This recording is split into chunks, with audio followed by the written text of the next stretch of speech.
mahalla yettiligi asosida ayollar daftarida turgan ayollarga qanday imtiyozli kreditlar bor?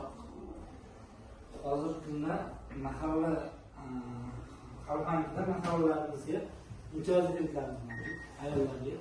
Ayollar daftarida turganiga ham mahallada o'z ish bilan ta'minlash maqsadida kreditlarimiz bor. Yillik 17%dan imtiyozli zararlarni elektron ravishda qilasiz.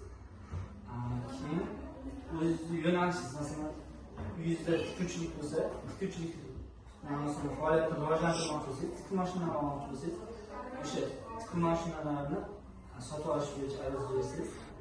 Faqat firma orqali, firma o'zingiz tanlaysiz, elektron. Yetkazib bergandan keyin chiqarib beradi. Firma yetkazadi. Keyin hozirgi kunda xalqlar o'sha qarorlar kredit dasturdan imtiyozli kredit olib yopganlarga, yaxshi yopganlarga imtiyozli kreditlarni yopgan kreditlarimizga ham kreditimiz bor, moliya bo'lganligi. Bu kreditimiz yillik 24%dan 3 yilgacha 6 oylik imtiyozli davr bilan beriladi. U naqd pul ko'rinishida. Siz avval masalan chorva yo'nalishida kredit olgansiz, yuzda chorvangiz bor, shuni yana rivojlantirmoqchisiz. U o'sha siz chorva yo'nalishingizni rivojlantirish uchun naqd pul ko'rinishida beriladi. Agar muddatidan oldin misol uchun shu 12,5% kreditni 10 million chiqarib olyapman hozirgi kunda, uni 4 yil muddatiga berilyapti. Muddatidan oldin yotsam, foizingiz kamayadimi yo'qmi? Kamayadi.